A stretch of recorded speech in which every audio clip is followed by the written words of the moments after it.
While I was off the camera for a moment, I finally figured out something, and this was just an old memory of a way I did things before, making the eyelids at the top. So that is something where I've decided that since I've worked on that with one of these away from the cam, decided I'd get back on cam to demonstrate how I do the other one.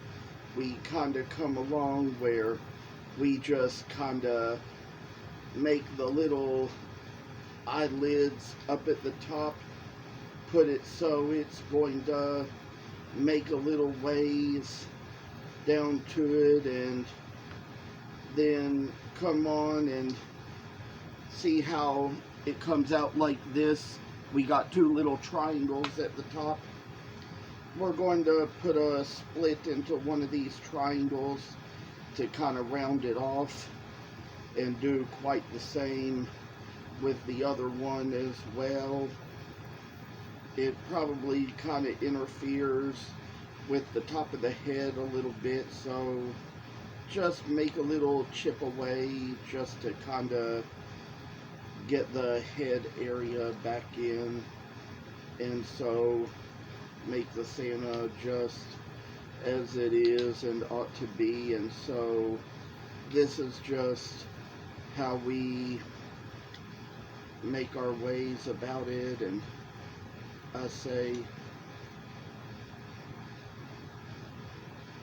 well, I tell y'all that this is just kind of something where we get done right down to it. Might make sure I got this other one about equal with that, which apparently I'd say I just about did.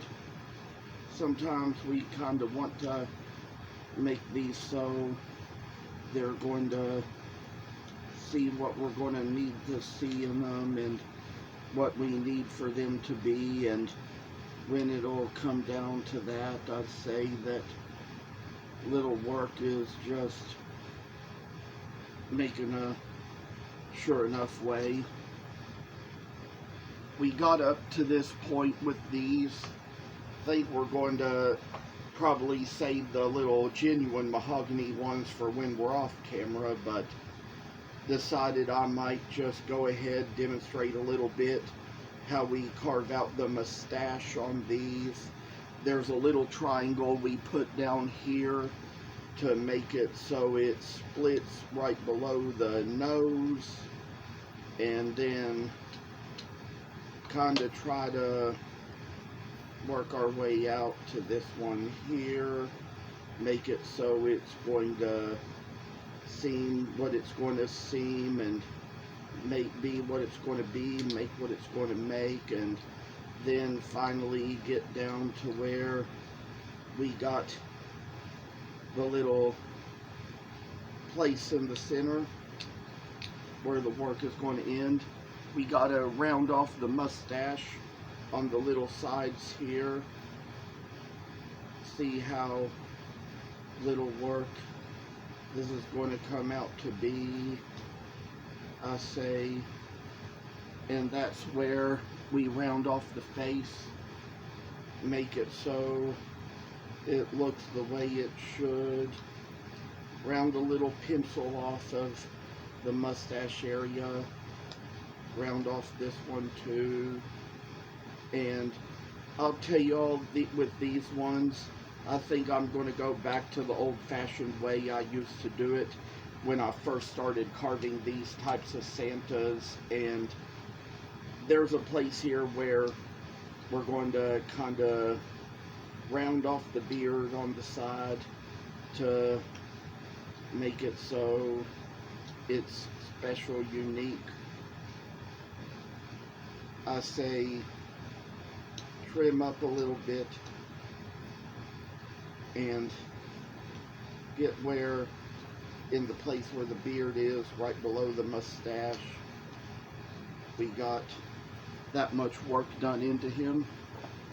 We're probably going to take the same little step to work on this other one as well, to work our way around all we have and all we do. And I'd say that this is just one little way that this is just going to work its way along. I say we're getting a little rounding off like we're normally doing, and finally come down to where we make out the little beard and stuff.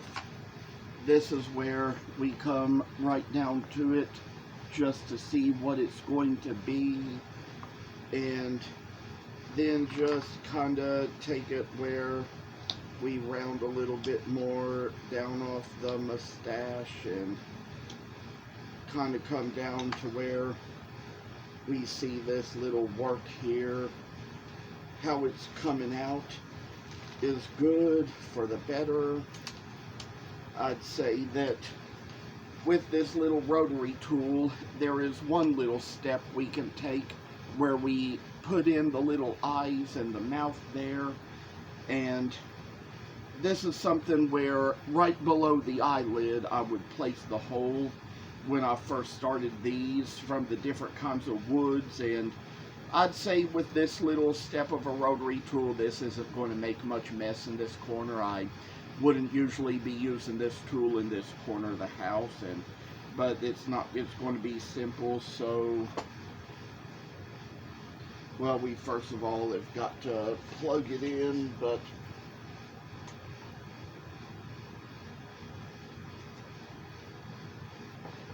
I'm going to demonstrate to you how this goes.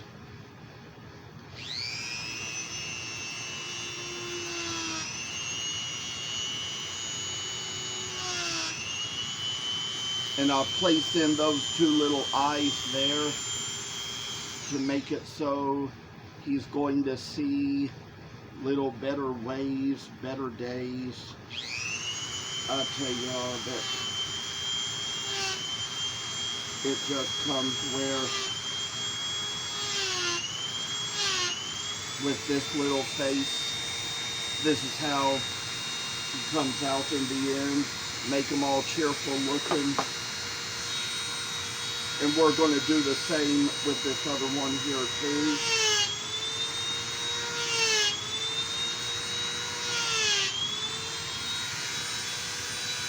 And so this was the way I did them at first, and just the way we come back to doing things for now, at least for this moment in time. And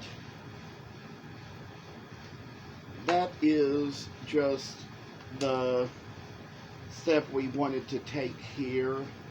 And I might even just show a little work as to how these are sanded here.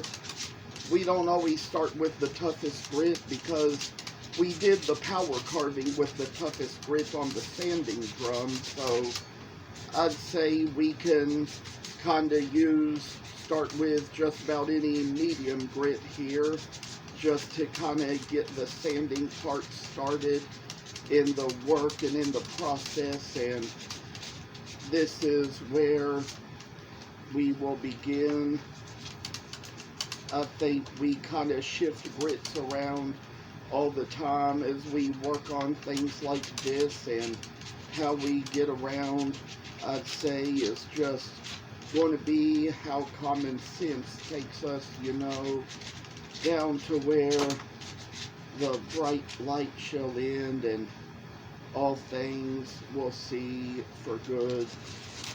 I'd say that this is just where we're going to make this little sanding down here, and by the time we do it, I say that it's going to work its little magic in us, see how we're going to be able to make it so it's going to be a little brighter and heavier, and in the work, in the process, it's all going to be a little good thing we do here and there just to make us see how poor old Saint Nick is going to look. Maybe we could take a little longer with this video as we demonstrate how we're going to sand along him, but I say that we got here probably what's a good enough grit to start with. when it comes to the sanding, and I'd say that we've kind of got to get rid of all the lines and little things that we don't need in this poor old St. Nick, and how we get the lines to come along and make our way into it. I just don't have any idea how it's supposed to work, but when we get down to what we're going to be, it's just a little place where old St. Nick is going to be free as he can be. Make it so we're going to brighten up, lighten up, and how this little work comes about, I don't know, but I'd say that we're going to come down to where we will use some lighter grits of sandpaper to kind of smooth them out. And sometimes, even if the sandpaper is worn and used and out a little bit of shape, it'll kind of make it so you can see how he's going to turn out when he comes out in the end. Probably much better than what you hoped for, what you expected, and then all the time it's just the work involved, and see how he's going to be once you get all done with him and make him a little space of a project. And I say that this is just one of those things where we're working our way in, seeing how it's going to turn out for the long run, and finally I think we're on a kind of a lighter grit now, and probably on the lightest one we could use, and then come down to where we're going to work our way out, make it so it's going to turn out for the better or for the worse. And I say that this is just the way that he's going to be. Get them done. Little places to cut out of here to get rid of these little extra spots, and finally work our way in and kind of get rid of all those extra places, extra dents and stuff. I say this is where we've got one more to do here. The others might be done a little further away off the cam, but if you all have seen my other videos, you know how I'm going to add my slogan tag down here and laminate it with Loctite glue and put the little initials and the year and the wood on here down at the bottom, and just kind of show how the work is going to turn out and come along when we get done in the end, and see how little space we have to do so much more, what we really need to do, what we really ought to do. And I say that this is just the time when all this work shall come along, make its way to us, and see a little glorious day, a glorious light of day. Oh, I tell you all that there's a little step or two to take, but I've decided as for this video, I might as well end the series right here, because we've probably shown enough and said enough, and I'm proud of what I've accomplished so far. Thank you for watching, and the next video, it might be the start of a new series or a continuation of one that's already started, but thanks again. Goodbye.